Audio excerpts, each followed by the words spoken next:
Ladies and gentlemen, welcome back to the Shirtless Plantain Show. Arsenal nil, Everton nil.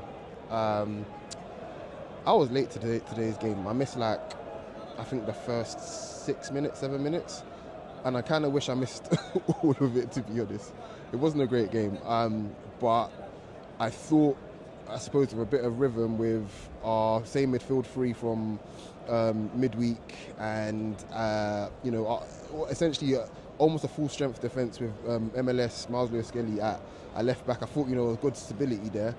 The attack is the attack, which we'll get onto a bit later on. But I think our biggest problem today was probably not getting a goal early enough. The longer the game went on, Everton grew in confidence.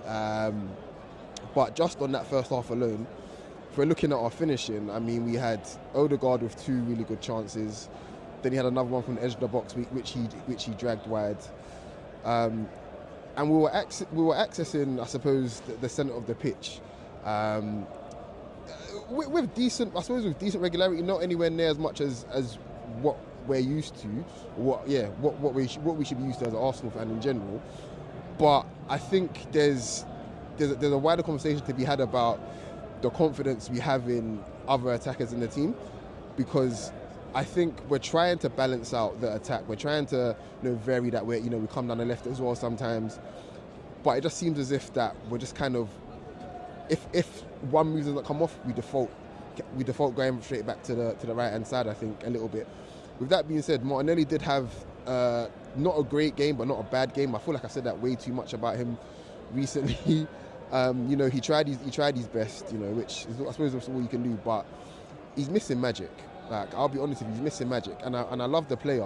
And you can tell how much he wants to do well. But you need the extra. You need something else other than your hard work, because him working hard is great for the team, but it's not great for him, if that makes sense.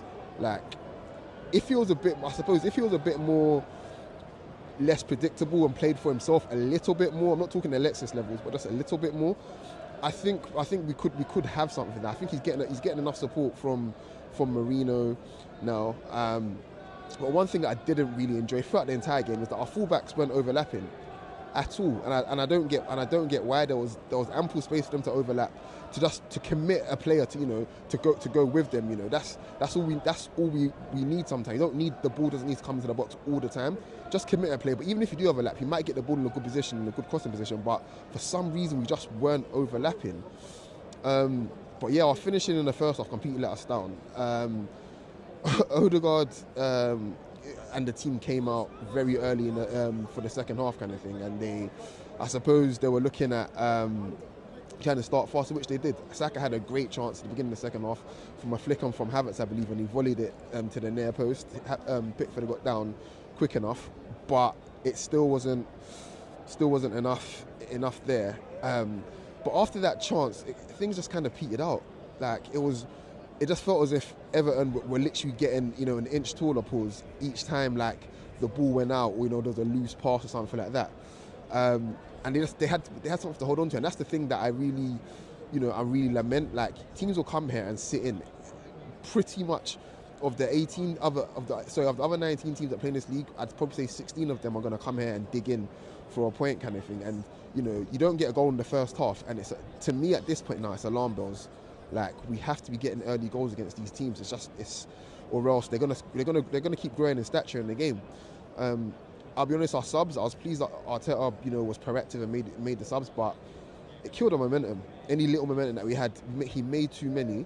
I suppose Rice was a bit gassed, and so was Odegaard. But at the same time, you bring on Ranieri, and the rhythm wasn't there. It just wasn't there for him today. I don't want to dig out individual players, but Havertz has got to do better than what he produced today. He just has to. There was nothing from him today. There was no presence. He wasn't even trying to bash around defenders or anything like that. There was nothing there. And it just felt as if, genuinely, with the Liverpool result, a huge missed opportunity today, man. Where I hate to say that we're running out of games, because it is technically still very early, but I do feel like we're running out of games to at least close the gap to make it uncomfortable for Liverpool at this point. Like we are. Like if when are we gonna start? You know, Liverpool are dropping points. You know what I mean? Like we have to start. We literally have to start. You know, gaining ground on them sooner or else. We're just gonna find ourselves, you know, not in a top four battle, but again, not in a title race, and nobody wants that. As you can tell, I'm a little bit annoyed, but you know, still optimistic for, I suppose, the rest of the season. But we need to sort out the attack for sure. Whether it's a variation, whether it's a signing, I think a signing would absolutely help. But we need to vary what we do.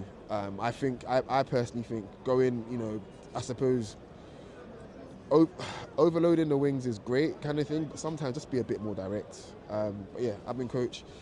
I will see you after Arsenal versus Palace in the Carabao Cup in the week. Take it easy. Please like, share, subscribe. Peace. Hey folks, this is Dean from the Shirtless Plantain Show. Don't forget to subscribe, comment, and follow us on all our socials. You can see them right beneath our recordings in every video. Thanks again, and see you on the next one.